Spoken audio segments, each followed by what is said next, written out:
Hello, my friends, and I hope you're having a lovely day. Right now, we are going to cover Grum's tweet. Let's face it, I probably need to just credit the poor man with every video I'm doing right now because he's coming up in all of them.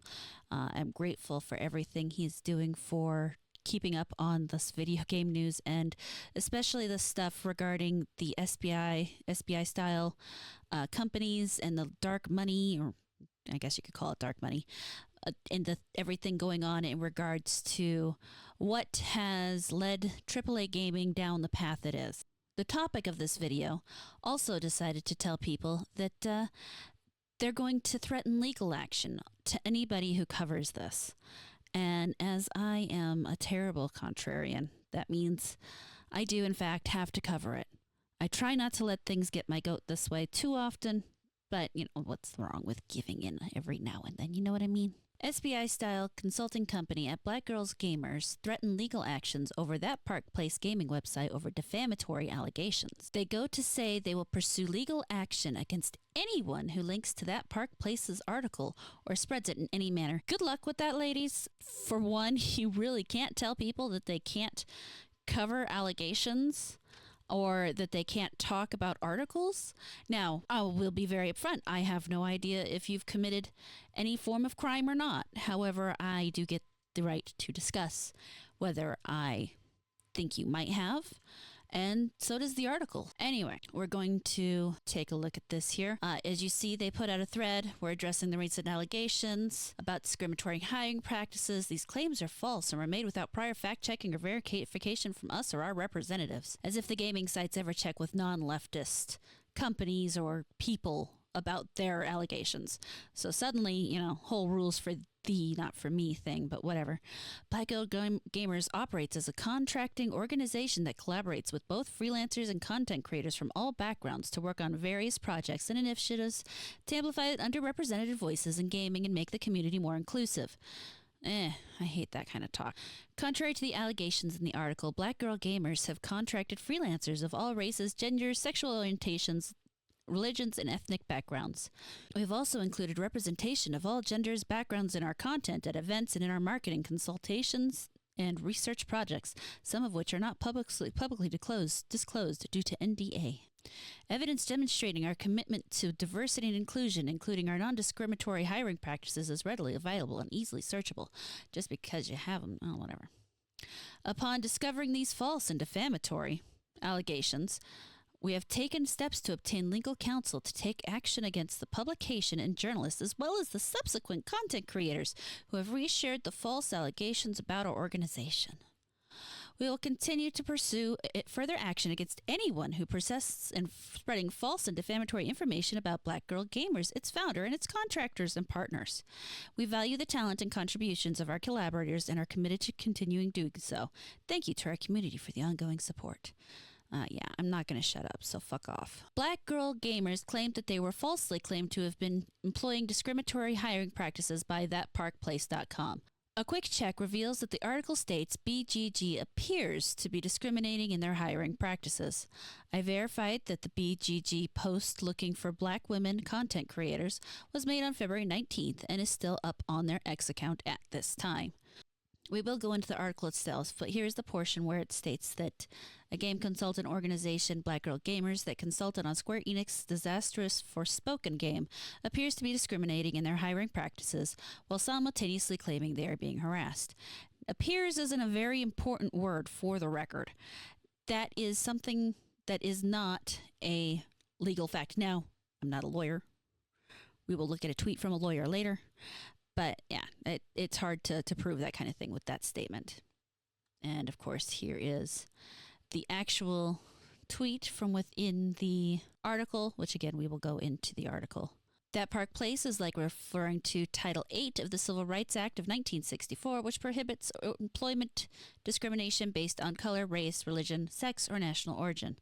While That Park Place seems to speculate, there's nothing illegal about speculation, that it might be a violation of law. At no point did they claim it as fact. Black Girl Gamers further claims that the allegations of discriminatory hiring by TPP are false in that BGG has contracted with freelancers of all races, genders, sexual orientations, religion, ethnic backgrounds, and some cannot be disclosed due to NDAs.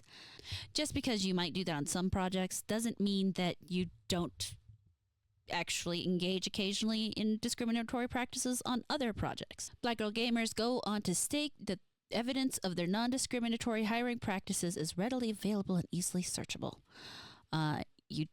So he did some searches for hiring policy or consultant, and we're not able to find any. We will also check out the website. BGG's own website claims to be 100% minority operated. I've seen minority owned, but what does minority operated means? It's unclear if they mean 100% of management or 100% of all staff.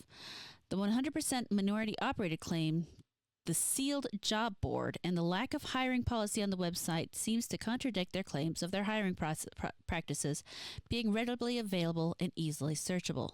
So let's look into the article. If you want to know more about who they are, what they do, Grums has it here. I will have the link to the thread in the description so you can continue reading it and I don't steal all of his hard work, just a major portion of it. All right, so here is That Park Place, the article that we are discussing. The article was created by John F. Trent and was published on March 15th, 2024. I find it very interesting that it is just now becoming an issue. I suppose it could have taken them that long to find it, but I don't know. Back on February 19th, they posted the looking for Black women content creators that make up D&D content for some potential brand work. So that is an example of hiring a specific type of human being. Now, however, they're claiming they're being harassed. And of course, they didn't provide any arguments talking about how they're not going anywhere. Well, people like me aren't going anywhere either. So we should probably try to figure out how to get along together or just leave each other the fuck alone. I'm totally up for either one of those, but they're not. They're not. They have no interest in leaving people alone. They either want to be the center of attention or they want to be the only people at the party. That's just the way it is. And apparently, talking about somebody or criticizing their take on Twitter is harassment. Okay, cool. Whatever you say, lady. And of course, the entire article is talking about how they were consulted on Forspoken. The website details how involved the company was. They were hired to provide insight on the narrative and feedback on pre-release build of the game that spanned from the gameplay experience, which I've heard positive things about, to the portrayal of Frey, which I have not heard positive things about, as the female protagonist of Black descent, including such topics as colorism and texturism. This was an important consultation, given that Frey is one of the first female protagonists of Black descent in the fantasy game genre. Okay, cool. I guess. Square Enix president and representative director Yosuke Matsuda, and yes, I'm going to say some of these wrong, I apologize, admitted the game sales were not good during the company's financial briefing back in 2023. They were so bad that they announced the game developer Luminous Productions was being shut down and folded into their company. They give up really easy on their game studios. They don't allow for much failure, which unfortunately is a really bad thing. It really hurts the market when you don't allow people to fail and learn from their mistakes. You lose a lot of knowledge, you lose a lot of things in general. So the fact that this is the way it goes, that not because they had to go themselves out of business, but because their corporate overlords decided, well, we just don't like you anymore, so you're closed. On one hand, I know a lot of people celebrate that kind of thing because it gets them out of the way. On the other hand, all that does is free up that money in that large corporation to put towards other pieces of crap. So it's 6 of one, a half dozen of the other. You got to kind of decide which one you would prefer. Personally, I would like to see people learn from their previous experiments and within their group and move on to something new. Back to Black Girl Gamers, the organization shared what it offers via consultancy.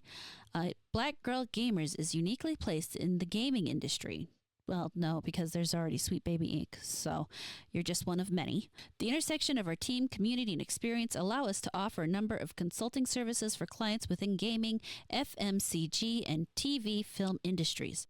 Our services range from aiding studios and developers in their game character development, consulting on the go-to market strategies, DEI recruiting strategies, oh God, influence marketing strategies, and more. Here is their website. So let's take a look here. We are empowerment. Great. Congratulations.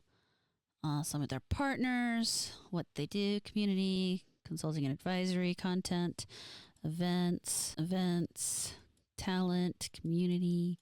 Okay. That just 100K, minority operated. Nothing. 200K put in the pockets of our members. Well, they haven't even made quite that much yet, but there's more work to be done. Quick links. Let's take a look at join the community. We're excited that you're interested in joining our exclusive community of passionate Black women and non-binary gamers. So maybe it's the non-binary part. I don't know. Fill out the form to verify your identity to let us know why you'd love to be part of our influential movement. Share your motivations and show us your passion for gaming. We can't wait to welcome you into the BGG family. Note, applicants are to bear in mind that if your profile is private or does not provide essential evidence that you are who you say you are, you may not be asked to take part in a verification call in order to protect our moderators. Right here, do you identify as a woman or non-binary person? By selecting yes, you acknowledge that BGG does not permit self-identifying men to join our private community groups. Interesting. So no trans people, huh? Well, no male to or female to males anyway. Interesting. That's not very. You have to upload a clear recent photo. What kind of community is this? About us. Over 9,000 Black women, inclusive online gaming community. Inclusive of who?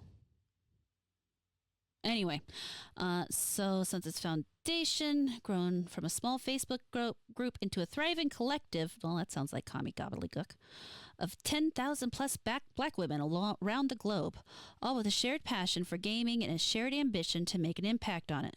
Evolving from a like-minded group of friends to become a community-powered business, BGG has become an influential agent of change throughout the gaming industry, partnering with brands to change gaming from the inside out.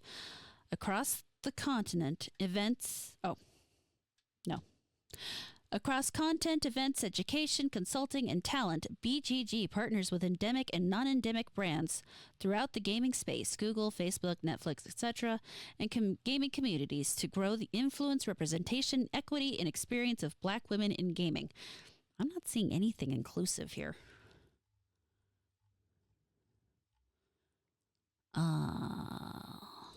What's the contact form like? Let's take a look. Nope, that's not for joining the community. That's just for, let's maybe under the menu, home, about, services. All right, let's try Black girl gamers hiring practices. Let's see here. It's their consultancy. Online gaming arrays. Okay, I'm so far searching is showing me nothing about their hiring practices. Hold on, let me try one more thing. EEOC. Oops. OC. Oh, hello.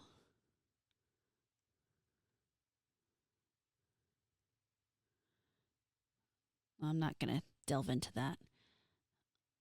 Okay. Nope. Well, nothing about their hiring stuff anywhere. Or at least not, I mean, hold on, here, I'm going to do something we don't normally do on Google, guys.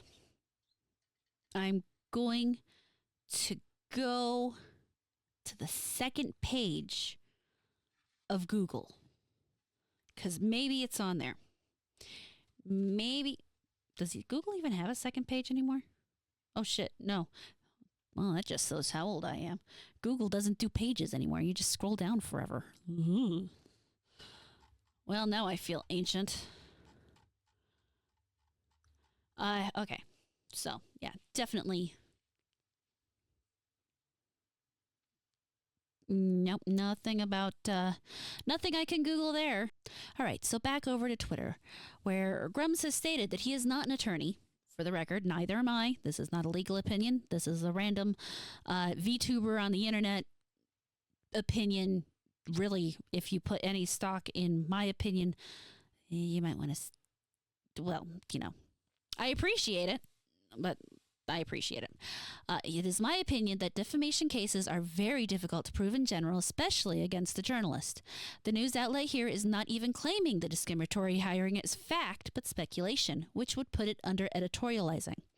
Threatening to sue any gamer who spreads the article is, obviously, an intimidation tactic, designed to scare and silence anyone who might be critical of BGG with tenuous legal basis. I also think it's honestly an attempt to get attention. By saying, oh no, don't spread this around, here we are spreading it around. Especially since I couldn't help not giving into my baser urges that when someone tells me not to do something, I have to go do it. It sucks. It's just who I am, though. BGG are bullies and oppressors seeking to hide, once again, from their actions and to silence anyone who gets in their way. Their threats and intimidation tactics are disgusting and should not be tolerated. They are afraid.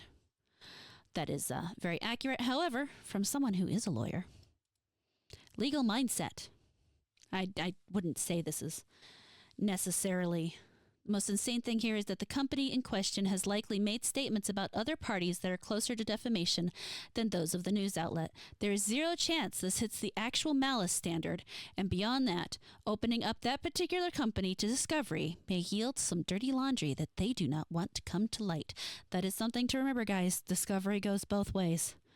And he finally says, just shooting this off the cuff, but I believe a simple retweet without comment is typically not republication, whereas a quote typically would be. So that's just in terms of if you repost the article, guys, that's not republication. I'm imagining what I'm doing could be considered republication, but whatever.